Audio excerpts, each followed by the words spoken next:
Have you ever asked yourself what the was wrong with that Gein woman? And what about if there was an answer to that?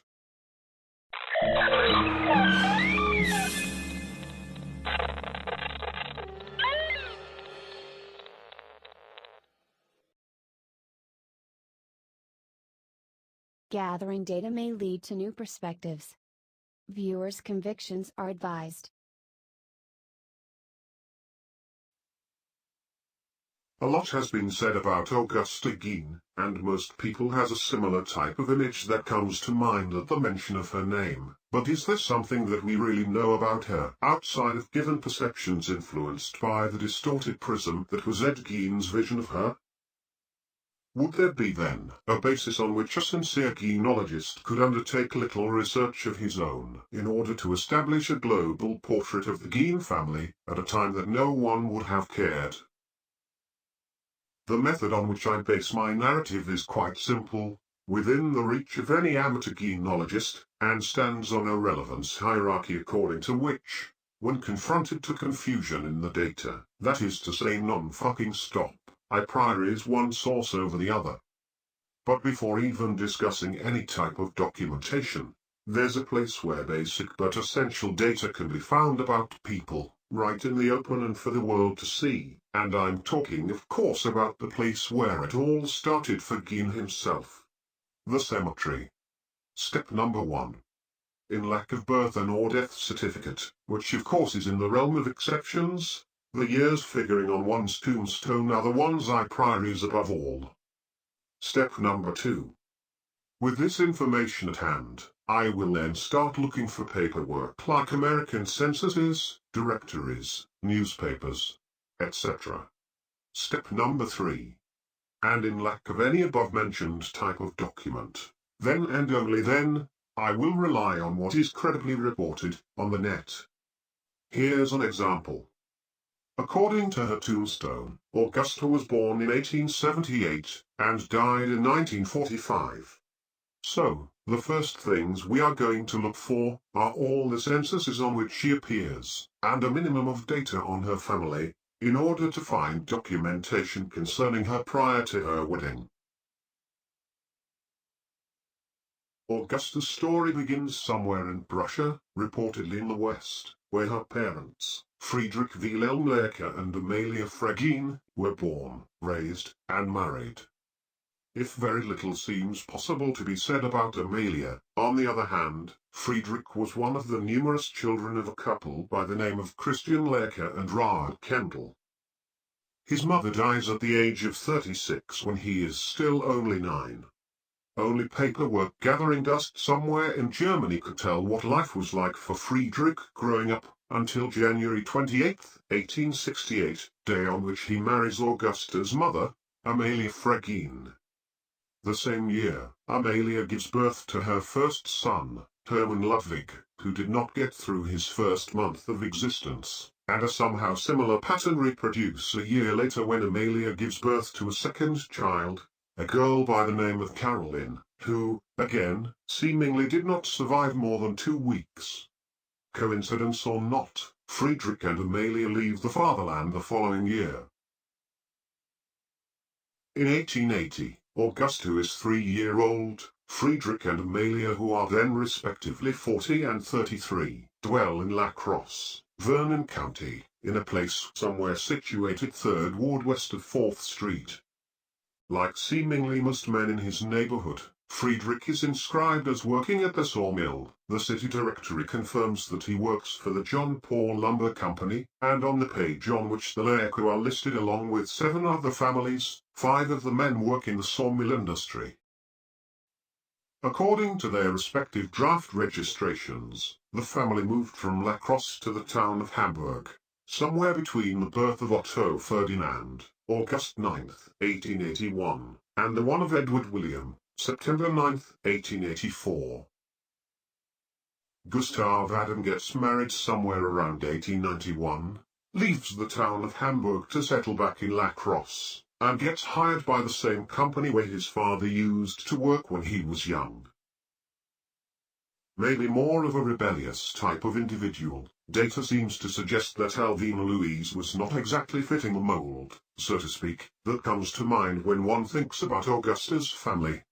At the age of 17, Alvina marries an Austrian named Frank Klobel, more than 20 years older than her, and somewhere between 1900 and 1910, she leaves Wisconsin to settle in the far west where it would be nearly impossible for her to maintain any regular contact with her family.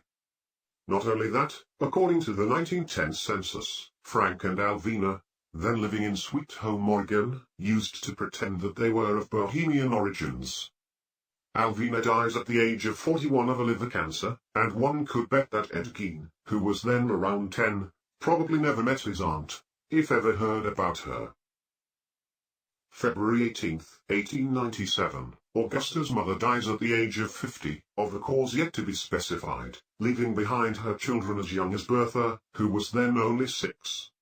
She is now resting in St. Peter Lutheran Church's cemetery, under a tombstone shaped as an altar, on which rests an open missal. In 1900, Augusta is 22, she's still living at her father's house, and Friedrich, who is now 59, is inscribed as farmer. It is said that he owned his property, free of mortgage, and contrarily to what he pretended 20 years before, he now confesses that he cannot write. As the oldest child of the family, it would not be so far-fetched to presume that Augusta probably had to assume the role of woman of the house and substitute mother for the younger ones, and thus maybe explain certain traits of characters attributed to her later in life. If mysteriousness is a trait of character that one can inherit from a parent, Ed Gein was undeniably his father's son.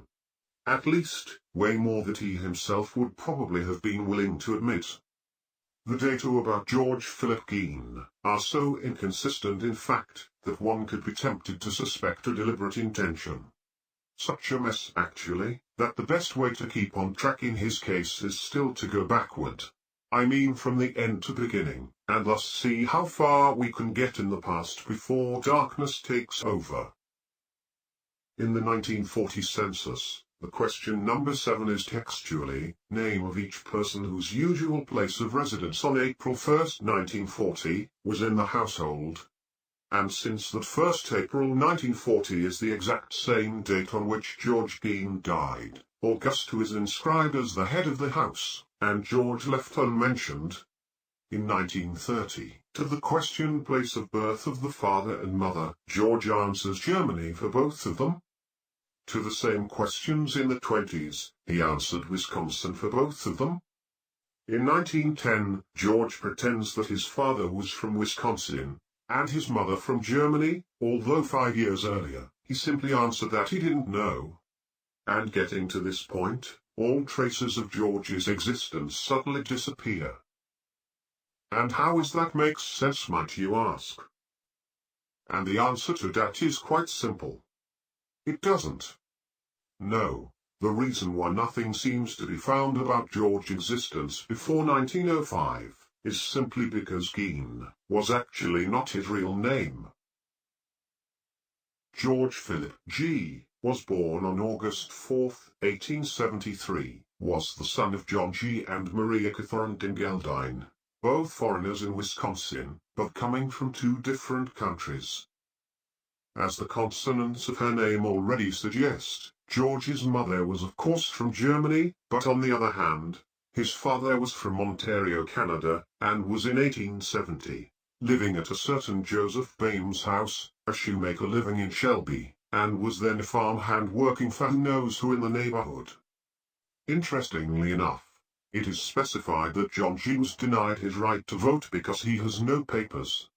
John and Maria wed on July 24, 1872, and in 1875, John was still living in Shelby, but this time on his own. As almost everybody who ever heard about Gein's story already knows, his father George has been orphaned at a really young age, and later raised by members of his extended family, a subject that will be discussed in depth in an upcoming video. So let's just stick to the narrative according to which his parents died in a flood for now, and just move on. Following the loss of his parents in 1876, George went to live with the eldest child of his late mother's family, his uncle Leonhard Dingeldine. In 1880, the Jingle dined well in the town of Bergen, Vernon County. George is 7, but contrarily to Leonhard's legitimate children, he is not listed among them, but rather at the very end of the list, under his real name, even preceded by his grandmother Catherine and her second husband, who happens to live there too. In relation to the head of the family, George is inscribed as adopted. But what could have been simply attributed to a coincidence in 1880, seemingly turns at some point into something personal since that, once again, in the 1900 census, George is out of all logic the last one to be listed among the family members, even preceded by a 17-year-old young woman by the name of Ida Herman, probably one of Amelia's relative, and adopted 2-year-old Augusta Robel. Then 26, George is inscribed as farm labourer, who one could bet was working on his uncle's farm, and not only seems he not having shown himself worthy of the name Dingeldine in the last 20 years, but in relationship to the head of the family, George is now inscribed as servant.